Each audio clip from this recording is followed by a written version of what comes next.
اچھا وہاں پہ جو سب سے قابل اعتراض بات پوری مسلم امہ کے لیے ہو سکتی ہے وہ یہ ہے کہ اسرائیل کا وہاں پہ اثر و رسوخ بہت زیادہ بڑھ گیا ہے۔ اسرائیل کو آگے جا کے سعودی عرب پریکٹیکلی ایکسیپٹ کرنے جا رہا ہے، تسلیم کرنے جا رہا ہے، اور سعودی عرب وکیل بنا ہوا ہے ایک طرح سے اسرائیل کا پوری دنیا کے اندر۔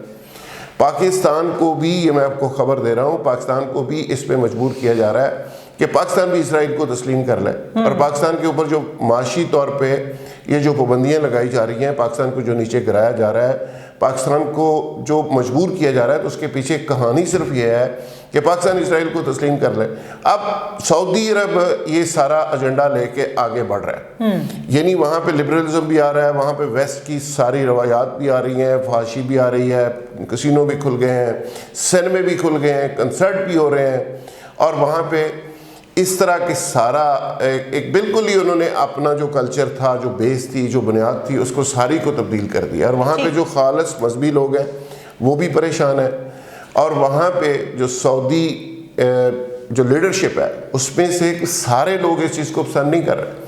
لیکن یوتھ ہے، ظاہر ایک گھٹن تھی، ایک پابندی تھی، اس سے نکلے ہیں، تو ابھی سب کو سب اچھا لگ رہا ہے، بہت اچھا لگ رہا ہے، اور ساری یوتھ اور ساری نسل اور خواتین اور لڑکیاں اس میں پوری طرح سے پارٹیسپیٹ کر رہی ہیں۔ لیکن آگے جا کے یہ کیا شکل اختیار کرے گا، مسلم امہ اس پہ کیا ری ایکشن دے گی؟ اب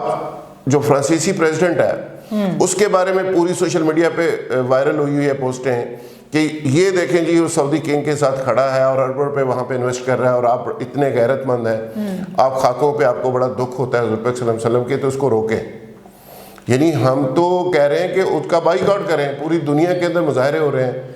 سعودی کنگ اس کو ساتھ لے کے پھر رہا ہے، ساتھ لے کے چل رہا ہے، ساتھ لے کے کھڑا ہے، اور پوری دنیا کہہ رہی ہے کہ یہ فرانسیسی صدر ہے اور یہ سعودی عرب میں اربوں روپے کی انویسٹمنٹ کر رہا ہے، اس بات کریں یہاں پہ، روکیں اس کو، تو کون روک سکتا ہے؟ سوال یہ ہے کہ وہاں پہ یہ چیزیں جو ہیں بالکل چینج ہو گئی ہیں، اربوں خربوں روپے کی جو عمرے کا حج کی مد پہ وہاں ملتے تھے، سعودی عرب اس سے بھی کوئی دلچسپی نہیں رکھ رہا، اس کو بھی کنٹین کر رہا ہے، یعنی اس کو کم کر رہا ہے، یعنی جس ملک سے لوگ 10,000 لوگ آ رہے تھے عمرے کے لیے، اس کو کہتے ہیں جی آپ 5,000 بھیجیں، جہاں سے حج کے لیے 1,00,000 بندہ آتا تھا اس کو کہتے ہیں جی 10,000 بھیجیں، تو اس پہ بھی حالانکہ اربوں خربوں روپے کا ایک طرح سے زر مبادلہ ان کو مل رہا تھا، اس کو بھی کمپرومائز کر رہے ہیں۔ تو بیسیکلی لگتا یہ ہے کہ اسرائیل کا وہاں پہ اثر و رسوخ بہت زیادہ ہو گیا ہے، بھارت کا بہت زیادہ ہو گیا ہے، وہاں پہ جگہ جگہ مندر کھلنا شروع ہو گئے ہیں، یو اے کے اندر مندر کھل گئے ہیں، وہاں پہ جگہ جگہ آپ دیکھیں وہاں پہ اسرائیلی پھر رہے ہیں، اب اسرائیلیوں کا خانہ کعبہ کے اندر عبادت کرتے ہوئے، چکر لگاتے ہوئے وہ تصویریں بھی عام ہو گئی ہیں، تو اس کے بعد تو بس اللہ ہی حافظ ہے، بس دعائیں کی جا سکتی ہے۔ سر اس وقت جو سچویشن جا رہی ہے اور جیسے پاکستان کو معاشی طور پر کمزور کیا جا رہا ہے اور اسرائیل جو ہے ہر طرف اس کی طاقت جو ہے وہ بڑھتی ہوئی نظر آ رہی ہے، کیا آپ کو لگتا ہے کہ آنے والے وقت میں پاکستان کو بھی کوئی ایسا فیصلہ کرنا پڑ سکتا ہے؟ دیکھیں پاکستان کو مجبور کیا جا رہا ہے، پاکستان کو معاشی طور پہ مجبور کیا جا رہا ہے، سعودی عرب نے کبھی اس طرح کی کنڈیشنز نہیں لگائی تھی، سعودی عرب بھی کنڈیشنز لگا رہا ہے، پابندیاں لگا رہا ہے، اور مجھے لگتا ہے کہ اس کے پیچھے ایک ہی کہانی ہے، اور وہ کہانی صرف یہ ہے کہ سعودی عرب پاکستان کو بھی کسی وقت مجبور کر سکتا ہے، چونکہ آپ کے اوپر قرضے اتنے لا دیے گئے ہیں، آپ کو مجبور اتنا کر دیا گیا کہ آپ کے پاس آپشن ہی کوئی نہ ہو، تو آپ کو بھی ایک وقت ہو سکتا ہے ایسا آئے کہ آپ بھی کہیں کہ جی ٹھیک ہے ملک بچانا ہے، معاشی بحران سے ملک کو نکالنا ہے، تو کوئی بات نہیں، اسرائیل کو ہم کسی حد تک ایکسیپٹ کر لیتے ہیں۔ تو ابھی سوڈان سے ان کی بات چل رہی ہے، یو اے پہلے تسلیم کر چکا ہے، یو اے کے اندر جا کے دیکھیں اسرائیلی کتنے زیادہ آگے ہیں اور وہاں پہ وہ بزنس کر رہے ہیں، تو میں سمجھتا ہوں کہ ایک نارمل حالات پہ ایک ڈائلاگ سے، ایک گفتگو سے اگر یہ ہو تو اس پہ کوئی اعتراض والی بات نہیں ہے، لیکن اس طرح اگر مجبور کر کے، بلیک میلنگ کر کے، اس طرح اگر مختلف ممالک کو کیا جائے گا تو یہ بہت بڑی زیادتی ہوگی۔ ٹھیک ہے سر، ایک اور بڑا امپورٹنٹ کوسچن کہ سعودی عربیہ نے سرکاری سطح پر مذہبی جماعتوں پر جو ہے وہ پابندی عائد کر دی ہے، اور یہ بھی کہا گیا ہے کہ کوئی اس مذہبی جماعت کے ساتھ جڑے گا بھی نہیں، ظاہر ہے وہاں کے قانون سخت ہیں، سزائیں سخت ہیں، تو اس پر عمل درآمد بھی کروایا جائے گا، آپ اس کو کس طرح سے دیکھتے ہیں؟ کیا واقعی مذہبی جماعتیں انتشار پھیلاتی ہیں؟ دیکھیں جی ایک طرح سے وہاں پہ پورا کلچر ہی چینج کر دیا گیا، یعنی جس طرح آپ دیکھ رہی ہیں کہ وہاں پہ کنگ نے کسینو کھول دیے ہیں، سینمے کھول دیے ہیں، کنسرٹ ہو رہے ہیں، وہاں پہ کچھ ایریاز مختص کر دیے گئے جہاں پہ آپ جائیں اور عیاشی کریں رہیں، ہوٹلز، یہ سارا کچھ وہاں پہ عام کر دیا گیا. لڑکیوں کو اجازت ہے کہ وہ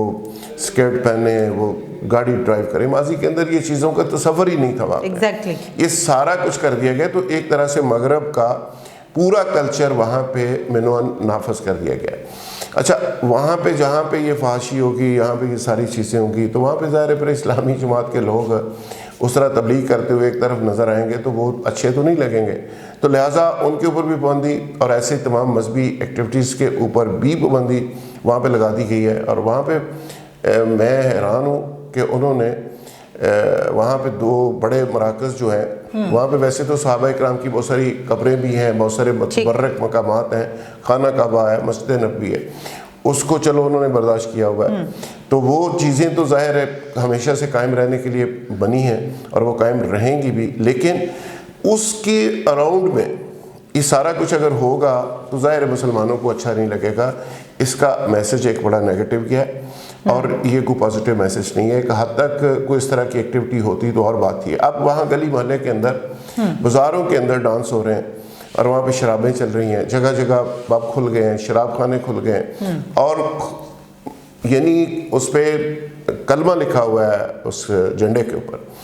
اس کو لڑکیاں لہرا رہی ہیں اور نیچے ڈانس کر رہی ہیں. تو یہ ایک میں سمجھتا ہوں کہ ایک توہین کے زمرے میں بھی آتا ہے. تو اس کو سوچنا چاہیے. لیکن اس پہ بات کون کرے گا؟ نہ پاکستان بات کر رہا ہے، نہ ٹرکی بات کر رہا ہے، نہ اسلامی دنیا کے کوئی اور بات کر رہے ہیں. اگر اسلامی مرکز کے اندر یہ سب کچھ ہو سکتا ہے تو پھر ہر جگہ ہر طرح کا کام ہو سکتا ہے. تو یہ سعودی عرب سے اس چیز کا جو آغاز ہوا ہے، تو یہ بیسیکلی پوری دنیا کو، اسلامی دنیا کو ایک میسج ہے کہ یہ آپ کا مرکز تھا، اس کو آپ فالو کرتے تھے، اس کو آپ آئیڈیلائز کرتے تھے، یہاں پہ یہ سب کچھ ہو رہا ہے، آپ نے جو کرنا ہے کر رہے ہیں. ٹھیک ہے سر، مذہبی جماعتوں کو چونکہ دہشت گردی کے ساتھ جوڑا جا رہا ہے، تو کیا آپ سمجھتے ہیں کیا ایسا ہی ہے؟ اس میں حقیقت ہے واقعی مذہبی جماعتیں جو ہیں وہ دہشت گردی پھیلا رہی ہیں؟ دیکھیں، ساری مذہبی جماعتیں دہشت گرد نہیں ہیں. اس میں یہ جو جماعت ہے تبلیغی جماعت، یہ تو پرامن ہے، یہ تو تبلیغ بیچارے کرتے رہتے ہیں، سیاسی بات بھی نہیں کرتے، جہاد کی بات بھی نہیں کرتے ایون، اور سوسائڈ اٹیکس کی بھی یہ مذمت کرتے ہیں. تو یہ پرامن لوگ ہیں. لیکن ان کے بارے میں چونکہ تاثر آپ کو پتہ ہے پوری دنیا کے اندر کوئی اتنا اچھا نہیں ہے.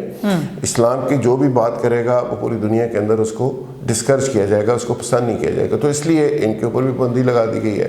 تو میرا خیال ہے کہ وہاں پہ وہ سعودی جو کنگ ہے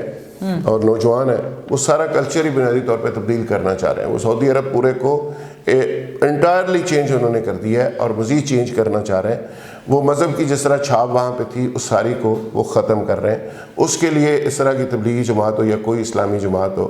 وہ ساری چیزیں ان کی بالکل ہی تبدیل کرنا چاہ رہے ہیں. جی بہت شکریہ جناب، آج کے لیے اتنا ہی. کل دوبارہ ملاقات ہوگی. اللہ حافظ.